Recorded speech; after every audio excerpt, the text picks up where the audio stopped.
Today, the DPP will appeal Cathal Crotty's 3 years sentence on the ground of leniency, undue leniency. And Natasha O'Brien spoke to the Hard Shoulder earlier this week and said she was feeling nervous in the run-up to the appeal.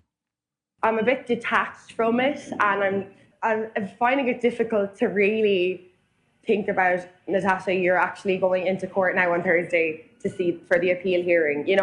I feel so detached from it at the moment, and I think that's a normal thing as well. I remember going into the sentencing, it didn't actually hit me until I was literally getting out of the car, walking into the courtroom, what was happening. And then I totally froze, and I totally just went into a state of panic and was shaking. And so, I'm not sure how I'm going to be on Thursday, but, it might just hit me. I might just fall apart again. I'm trying to just be persistent, and I'm trying to, do everything I can. And it's really important. So if I can identify all the different little problems that I have come across on my journey through the system, at least that's a starting point. And that's Natasha O'Brien talking to the Hard Shoulder earlier this week.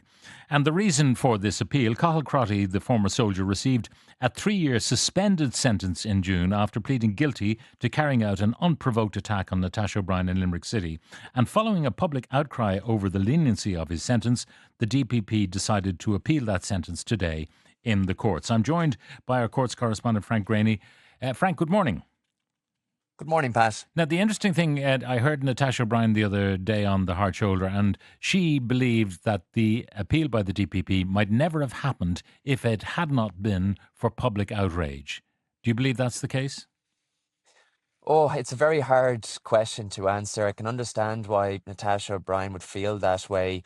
The DPP would certainly say no, that every case is taken on its own merits, obviously. I have seen cases, and plenty of them in the past, where appeals have been brought by the DPP on the grounds of a sentence being handed down that they feel that is unduly lenient, and that story may not have made as many headlines as Natasha O'Brien's, but certainly given, I suppose, the nationwide protests. And in fairness to Natasha O'Brien as well, she was very vocal about her concerns, and after he was handed that suspended sentence. So you suspect that would have fed into, obviously, conversations in the office of the DPP, but they would say no, that wouldn't have had an influence on their decision to bring this appeal. Now, the facts of the case aren't really disputed. I mean, we had an account of what happened. But maybe you'd remind us of exactly what happened to Natasha O'Brien, who was a completely innocent party in all of this.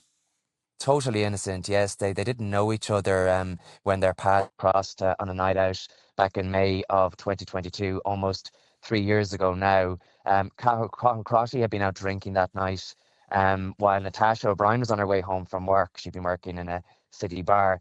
As I said, they did not know each other. Natasha called him out that night for shouting homophobic slurs at people on the street. She politely asked him to stop.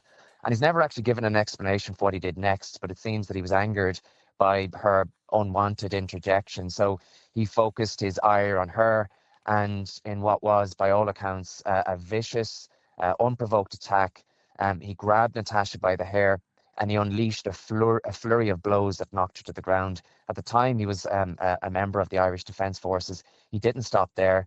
The attack continued after he knocked her down, with him holding her hair with one hand, punching her in the face with the other, until she went unconscious.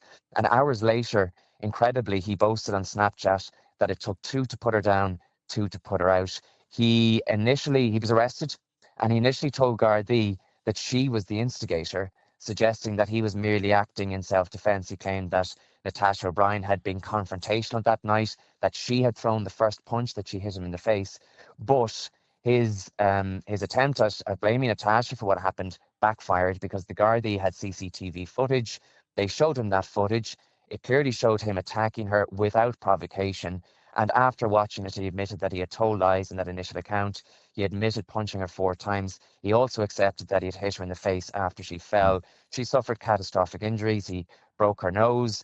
She also suffered a severe concussion. She had extensive bruising across her head, face and limbs. And obviously she's been feeling the psychological effects of what happened to her almost 3 years ago now. And she had to give up her job on foot of the trauma that was inflicted upon her. Now, she's a very articulate exponent of her own case, and I heard her the other day. A hugely impressive woman is Natasha O'Brien.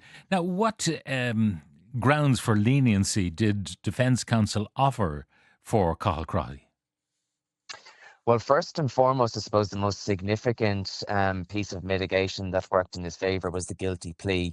In fact, the judge down in Limerick that handed down that sentence, the judge Tom O'Donnell, since retired, even remarked on that after Natasha O'Brien had stepped into the witness box and showed great courage to deliver her victim impact statement, because the judge asked her if she understood the significance of that guilty plea, and that it saved her the ordeal of having to go through the stress of a trial, which could have taken at least 18 months to go before a jury. Significant evidence was also given in relation to Cathal Crotty's previous good character, particularly in relation to his time in the army. As I say, he was a soldier in the Irish Defence Force at the time. He was based in a barracks in Limerick City. His superior came to court and he told the judge that he was an exemplary officer. He said that he was surprised when he learned of what Cathal Crotty had done. He described it as very out of character.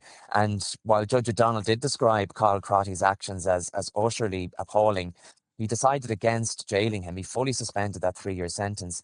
He remarked that he had a huge judgment call to make in relation to his career in the army. He landed on a headline sentence of 5 years, which is the maximum penalty for the offence that he pleaded guilty, that of assault causing harm.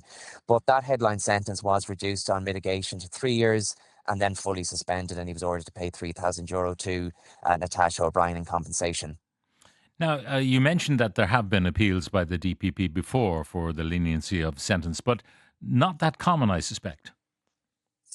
No, I think it is fair to say that the Court of Appeal, a very busy court, I must say, is mostly taken up by challenges to convictions or the severity of sentences, or sometimes both. But you do come across appeals like this from time to time where the DPP challenges a sentence because they feel that a criminal, in this case, Cathal Crotty, has gotten off too lightly. And one high-profile case that springs to mind is the case you may remember, that of a Norwegian man called Magnus Meyer Hustveit, who admitted raping his girlfriend in her sleep. His girlfriend bravely waived her right to anonymity, Niamh Donal, and she was very outspoken about it. He was handed a 7-year sentence that was suspended in full because the judge felt it was an exceptional case in that his offending wouldn't have come to light if he hadn't brought it to his girlfriend's attention. Now, obviously, the circumstance of that case, very different to the one before the courts today. But the Court of Appeal in that case didn't take issue with the 7 years handed down. It was the fact that it was suspended in its entirety. They felt that didn't meet the case, and that's certainly the issues that will be thrashed out in court in relation to Cathal Crotty's appeal today. So what are the grounds likely to be put forward by the DPP?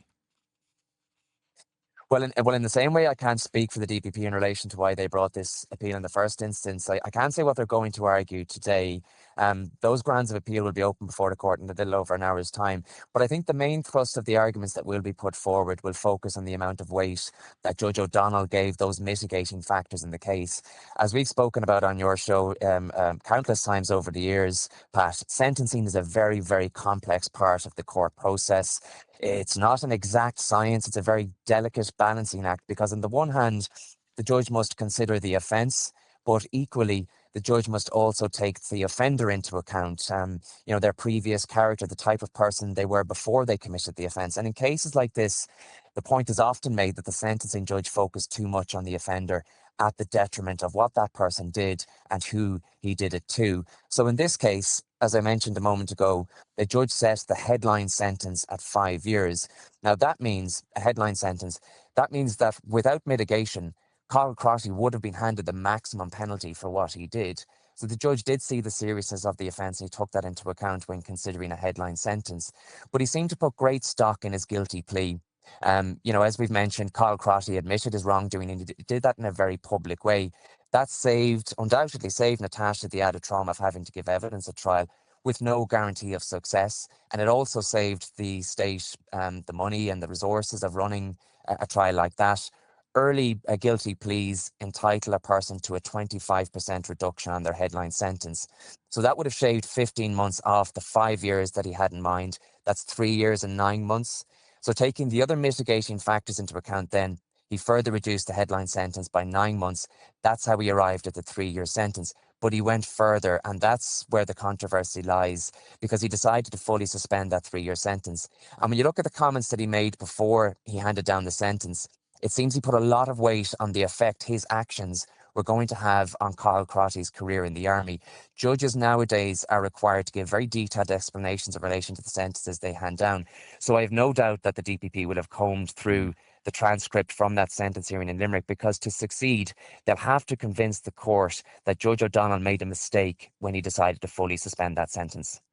Yeah, I mean, he's retired now, and I don't think he has spoken publicly about his sentencing. Judges don't normally do that.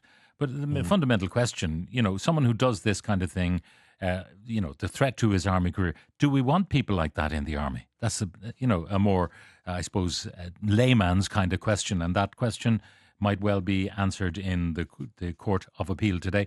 How soon will we get a decision from the judges? It's hard to tell. It depends on, I suppose, the complexity of the arguments that are put forward.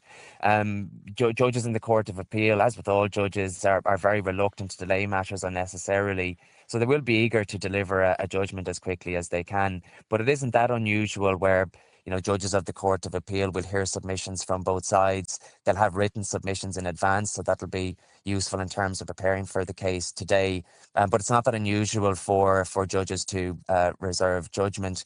I just want to go back to something that you mentioned there, Pat, just in relation to his role in the army and whether or not we want people like that in the army. I mean, clearly the answer is no, and the Irish Defence Forces did do its own internal disciplinary hearing, and he was dismissed as a result of what he did. But interestingly, when it comes to army officers, Gardaí and people like that whose role and duty is to serve the people, that's often taken as an aggravating factor then when they commit crimes like this. And I'm speaking in general terms, but just looking, I suppose, at some of the reportage from that sentence hearing in Limerick, I don't see any reference in relation to that. But maybe that will become a little bit clearer when the grounds of appeal are open before the court this morning. Frank Greaney, Newstalk's courts correspondent. Frank, thank you very much for joining us.